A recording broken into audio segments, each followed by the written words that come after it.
मार्गशीर्ष के महीने में गुरुवार के दिन देवी लक्ष्मी जी की पूजा और व्रत का विधान है। वैसे तो आम दिनों में शुक्रवार के दिन महालक्ष्मी देवी की पूजा की जाती है, लेकिन इस महीने में गुरुवार के दिन भी महालक्ष्मी जी की पूजा की जाती है। मान्यता है कि इस दिन देवी की पूजा करने से धन की बरसात होती है और घर में सुख समृद्धि का वास होता है और माता रानी की कृपा से सभी कष्ट भी दूर हो जाते हैं। इसलिए इस महीने में विशेषकर भगवान श्री कृष्ण और माता लक्ष्मी जी की पूजा जरूर करनी चाहिए। मार्गशीर्ष मास को अघन मास भी कहते हैं।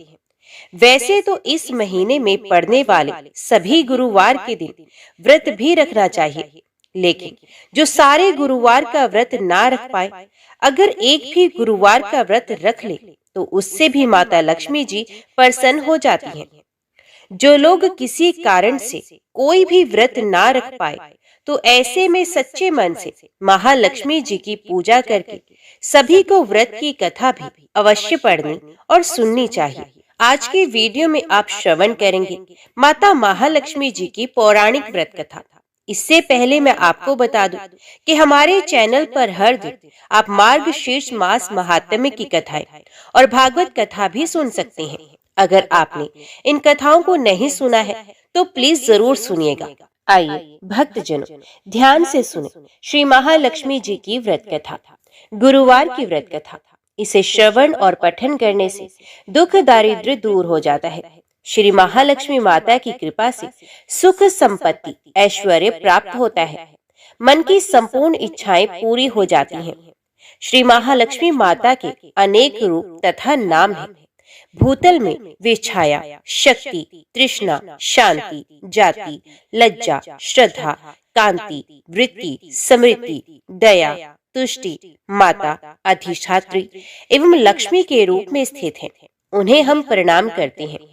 कैलाश पर्वत पर पार्वती, क्षीर सागर में सिंधु कन्या, स्वर्गलोक में महालक्ष्मी, भूलोक में लक्ष्मी, ब्रह्मलोक में सावित्री, ग्वालों में राधिका, वृंदावन में रासेश्वरी, चंदनवन में चंद्रा, चंपक वन में गिरिजा, पद्मावन में पद्मा, मल्टी वन में मालती, कुंदन वन में कुंददत्ती, केतकी वन में सुशीला, कदम वन में कदम माला, राजप्रसाद में राजलक्ष्मी और घर घर में गृह लक्ष्मी इन विभिन्न नामों से पहचानी जाती हैं।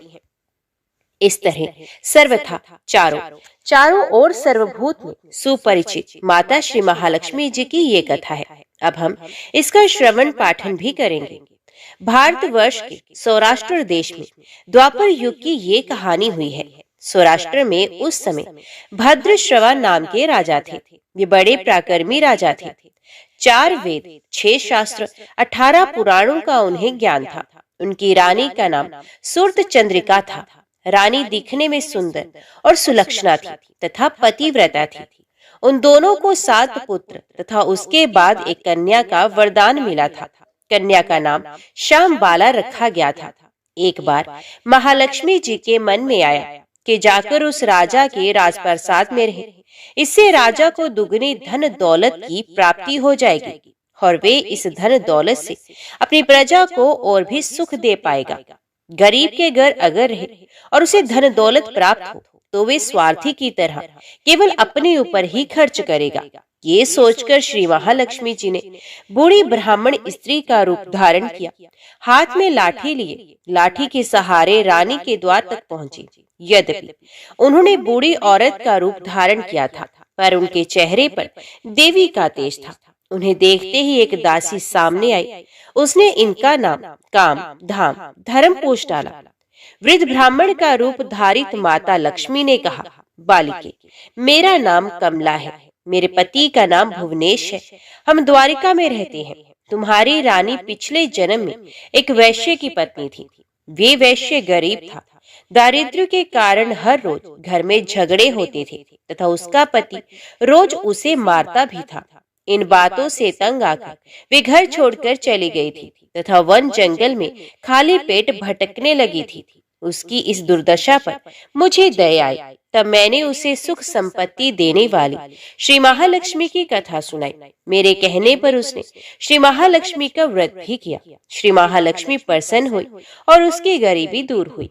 उसका घर संसार, दौलत, संतति, संपत्ति से भर गया। बाद में पति पत्नी दोनों परलोक से धार गए। लक्ष्मी व्रत करने के कारण वे लक्ष्मी लोक में रहे। उन्होंने जितने साल महालक्ष्मी का व्रत किया, उतने हजारों साल उन्हें सुख भोग भी मिला।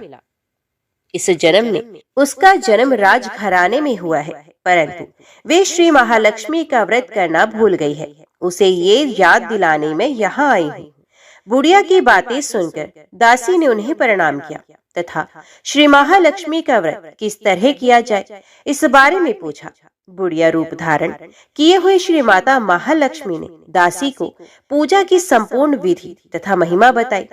इसके बाद वे दासी माता को प्रणाम कर रानी को बताने अंदर चली गई। राज वैभव में रहते हुए रानी को अपने ऐश्वर्य को बहुत घमंड हो गया था।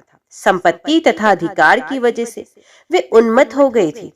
दासी द्वारा बताई गई बुढ़िया की बातें सुनकर वे आग बबूला होकर राजद्वार पर आकर बुढ़िया रूपी श्री महालक्ष्मी पर बरस पड़ी।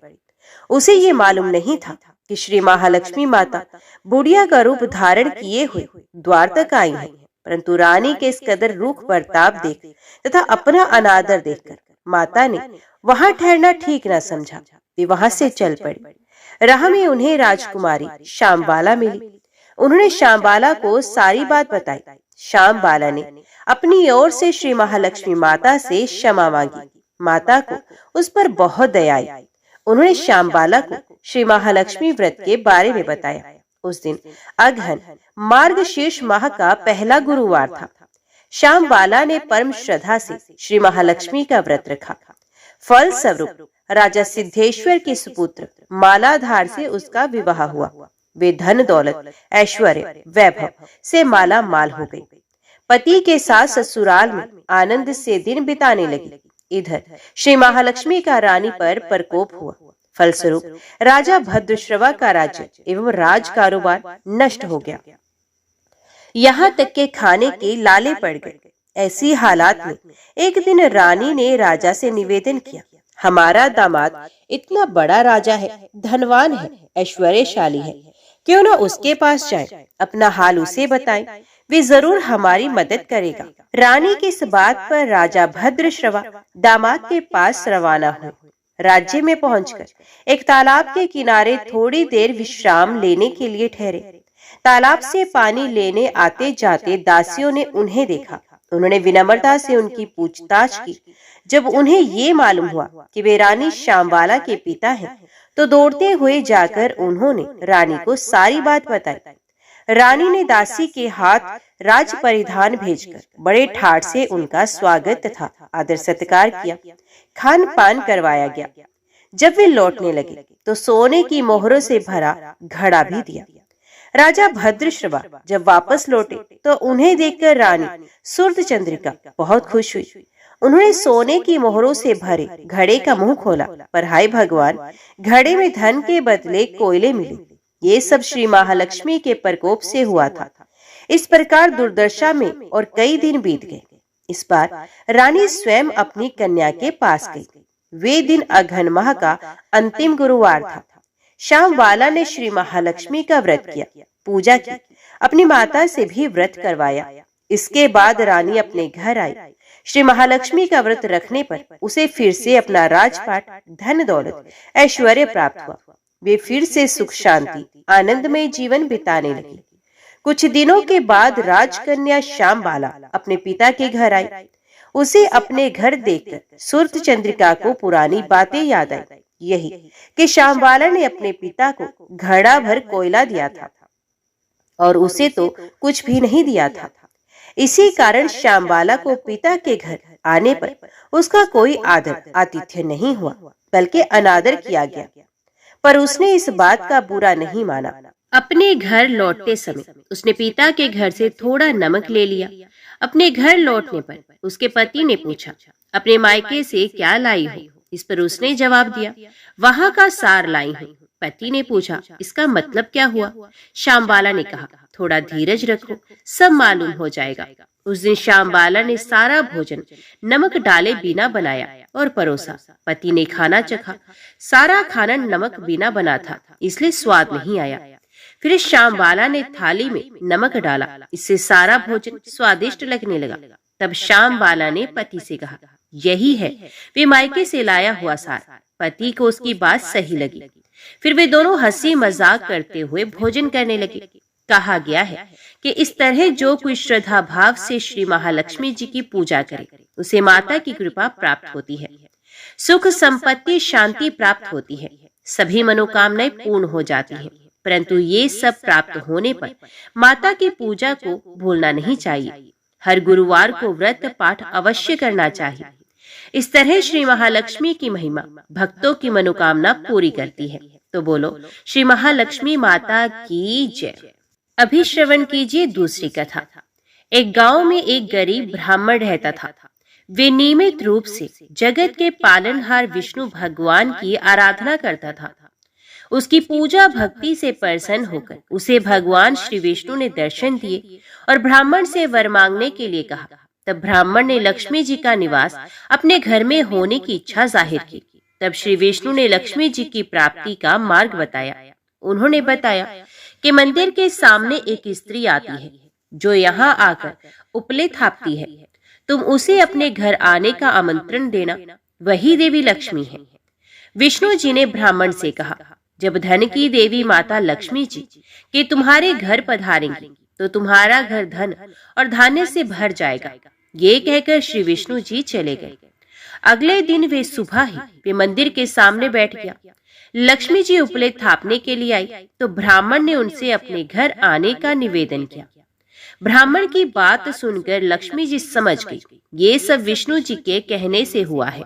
लक्ष्मी जी ने ब्राह्मण से कहा कि मैं चलूंगी तुम्हारे घर, लेकिन इसके लिए पहले तुम्हें महालक्ष्मी व्रत करना होगा।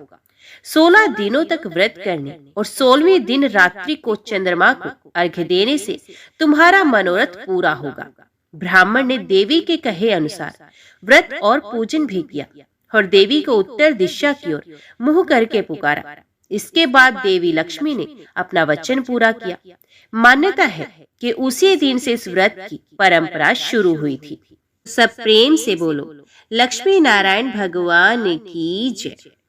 एक बार राजा युधिष्ठिर जी श्री कृष्ण जी से पूछते हैं, भगवान, तीनों लोकों में लक्ष्मी दुर्लभ है, लेकिन व्रत होम तप जप नमस्कार आदि किस क्रम के करने से स्थिर लक्ष्मी प्राप्त होती है? भगवान, आप सब कुछ जानने वाले हैं, इसलिए कृपा कर इसका वर्णन करें। भगवान श्री कृष्ण कहते हैं, महाराज, कहा गया है कि प्राचीन काल में भृगु मुनि की ख्याति नामक स्त्री से लक्ष्मी जी का आविर्भाव हुआ था। भृगु जी ने विष्णु जी के साथ लक्ष्मी का विवाह कर दिया था। लक्ष्मी जी भी संसार के पति विष्णु जी को अपने वर रूप में प्राप्त कर अपने को कृतार्थ समझने लगी। इसके बाद वे अपनी कृपा कटाक्ष से संपूर्ण जगत को आनंदित करने लगी। अब लक्ष्मी जी के प्रभाव से ही प्रजा में क्षेम व सुभिक्ष होने लगा। सभी उपद्रव शांत हो गए। ब्राह्मण हवन करने लगे। देवगण अवश्य भोजन प्राप्त करने लगे। राजा प्रसन्नता पूर्वक चारों वर्णों की रक्षा करने लगे। अब देवताओं को अति आनंद में निमग्न देखकर विरोचन जैसे दैत्यगण लक्ष्मी की प्राप्ति के लिए तपस्या तथा यज्ञ आदि करने लगे। वे सब सदाचारी व धार्मिक हो गए और फिर दैत्यों के पराक्रम से सारा संसार आक्रांत हो गया। कुछ समय के बाद देवताओं को लक्ष्मी का मद हो गया। अब वे शौच, पवित्रता, सत्यता और सभी उत्तम आचार भूलने लगे। देवताओं को सत्यशील तथा पवित्रता से रहत देखकर लक्ष्मी जी दैत्यों के पास चली गई और देवगण श्री विहीन हो गए। दैत्यों भी लक्ष्मी जी को पाने पर बहुत गर्व से भर गए और वे कहने लगे, मैं ही देवता हूँ, मैं ही यज्ञ हूँ, मैं ही ब्राह्मण हूँ, संपूर्ण जगत मेरा ही स्वरूप है। ब्रह्मा विष्णु इंद्र आदि सब मैं हूँ। इस तरह से दैत्य अहंकार से युक्त होकर अनेकों प्रकार के अनर्थ करने लगे। अब अहंकार से मत भ्रष्ट दैत्यों की भी ये दशा देख लक्ष्मी जी व्याकुल हो क्षीर सागर में चली गई। क्षीर सागर में लक्ष्मी जी के प्रवेश करने से तीनों लोग श्री विहीन होने से निस्तेज से हो गए। अब देवराज इंद्र ने अपने गुरु बृहस्पति से पूछा, महाराज कोई ऐसा व्रत या अनुष्ठान बताएं जिसके करने से पुनः स्थिर लक्ष्मी जी की प्राप्ति हो जाए। इंद्रराज की बात सुनकर बृहस्पति जी कहते हैं, देवेंद्र, मैं आपको अत्यंत गोपनीय श्री गुरुवार लक्ष्मी व्रत का विधान बताता हूँ, जिसे करने से आपका अभिष्ट सिद्ध होगा। ऐसा कहकर देवगुरु बृहस्पति ने देवराज इंद्र को व्रत की सारी विधि बताई। बृहस्पति जी के कहे अनुसार इंद्र ने इस व्रत का विधिवत आचरण किया। देवराज इंद्र को ये व्रत करते हुए देख विष्णु आदि सभी देवता, दैत्य, दानव, गंधर्व, यक्ष, राक्षस, सिद्ध, विद्याधर, नाग, ब्राह्मण, ऋषिगण तथा राजागण सभी ये व्रत करने लगे। कुछ काल तक ये व्रत करने पर उत्तम बल और तेज पाकर सभी ने विचार किया कि समुद्र को मत कर लक्ष्मी और अमृत को ग्रहण करना चाहिए। इस विचार के आने पर देवता तथा असुर मंदार पर्वत को मथानी, दही मथने वाली और वासुकी नाग को रस्सी बनाकर समुद्र मंथन करने लगते हैं। मंथन करने पर सबसे पहले शीतल किरणों वाले उज्जवल चंद्रमा प्रकट होते हैं। उसके बाद देवी लक्ष्मी प्रकट होती हैं। लक्ष्मी जी के कृपा कटाक्ष को पाकर सभी देवता और दैत्य परम आनंदित होते हैं। भगवान विष्णु ने इस श्री लक्ष्मी व्रत को किया था, जिसके परिणाम से देवी लक्ष्मी ने भगवान विष्णु के वक्षस्थल का आश्रय ग्रहण किया। इंद्र ने भी इस व्रत को किया था, जिससे उन्हें त्रिभुवन का राज्य प्राप्त हुआ। लेकिन दैत्यों ने तामस भाव से इस व्रत को किया था, इसलिए ऐश्वर्य पाकर भी वे ऐश्वर्यहीन हो जाते हैं। बृहस्पति जी कहते हैं, महाराज इस प्रकार इस व्रत के प्रभाव से श्री विहीन संपूर्ण जगत फिर से श्री युक्त हो गया। तो बोलिए श्री महालक्ष्मी माता की जय। मार्गशीर्ष मास का शुभ फल पाने के लिए प्रत्येक गुरुवार माता लक्ष्मी की पूजा करने का विधान है। जितना महत्व इस माह भगवान विष्णु की पूजा का है, उतना ही महत्व उनकी प्रिय लक्ष्मी जी की पूजा करने का भी होता है। माना जाता है जो भी मार्गशीर्ष मास के गुरुवार को माता लक्ष्मी के निमित्त व्रत रखता है, उसके जीवन में माता लक्ष्मी की कृपा बरसती है। उसके घर में धन के भंडार माता लक्ष्मी की कृपा से भर जाते हैं। इस दिन चावल के लेप से रंगोली बनाई जाती है और घर की महिलाएं इस लेप से माता लक्ष्मी का स्वागत करती हैं। यदि माता लक्ष्मी को मार्गशीर्ष माह में आपने अपनी भक्ति से प्रसन्न कर लिया, तो माना जाता है ऐसे लोगों पर कभी गरीबी का साया नहीं मंडराता और माता लक्ष्मी का अखंड आशीर्वाद सदैव के लिए उस भक्त पर बना रहता है। इसी के साथ इस महीने तुलसी के पेड़ के पास रोज शाम को सूर्यास्त के बाद घी का दीपक जलाना चाहिए। इससे माता लक्ष्मी और भगवान विष्णु दोनों का ही आशीर्वाद मिलता है। इस प्रकार प्रत्येक गुरुवार को मार्गशीर्ष मास में माता लक्ष्मी की पूजा करें। सबसे पहले स्नान करके स्वच्छ वस्त्र धारण करें, तभी पूजा की प्रक्रिया को प्रारंभ करें। स्नान आदि से निवृत्त होने के बाद धन की देवी माता लक्ष्मी की प्रतिमा स्थापित कर एक चौकी पर करें। उसके बाद कुमकुम, चावल, रोली, फूल, मेवे, मिठाई आदि उनको अर्पित करें।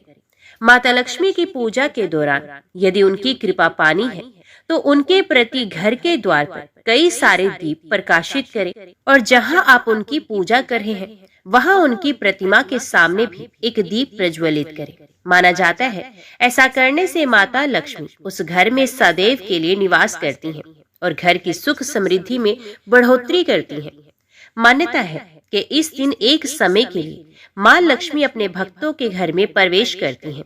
इसलिए लोग इस दिन चावल के लेप से बनी आकर्षक रंगोलियां घर के द्वार पर बनाते हैं। पहले गुरुवार को चावल के लेप से बनी इस रंगोली में माँ लक्ष्मी के चरण चिन्ह को अवश्य बनाएं। इस दिन माता लक्ष्मी को आप घर के बनाए हुए पकवानों जैसे कि मालपुआ, खीर और मिष्टान समेत आदि चीजों का भी भोग लगा सकते हैं। पूजा के दौरान माता लक्ष्मी के निमित्त कलश तैयार करें, जिसमें धान की बालियां और आम के पत्तों का मुख्य रूप से प्रयोग करना चाहिए। मार्गशीर्ष के महीने में माता लक्ष्मी की पूजा दिन में 2 बार करने का विधान है, एक सुबह 5 बजे से पहले और दूसरी शाम को 5 बजे के बाद। माता लक्ष्मी की पूजा के दौरान घी के दीपक से उनकी आरती उतारें और फिर उन्हें मेवे मिष्ठान का भोग लगाएं। आरती के बाद माता लक्ष्मी को हाथ जोड़कर प्रणाम करें और पूजा का प्रसाद घर के सभी सदस्यों में बांटकर खाएं। ऐसा करने से परिवार के सभी सदस्यों पर माता लक्ष्मी प्रसन्न रहेंगी और परिवार का वैभव माता लक्ष्मी के आशीर्वाद से बना रहेगा। तो बोलिए भगवती महालक्ष्मी माता की जय। आज की वीडियो में इतना ही। उम्मीद करती हूँ वीडियो आपको पसंद आई होगी। वीडियो पसंद आई हो तो वीडियो को लाइक और चैनल को सब्सक्राइब जरूर कीजिएगा। जय महालक्ष्मी लिखकर कमेंट बॉक्स में अपनी हाजिरी और अपने सुझाव देना ना भूलेगा। तो मिलते हैं अगली कथा अगली वीडियो के साथ।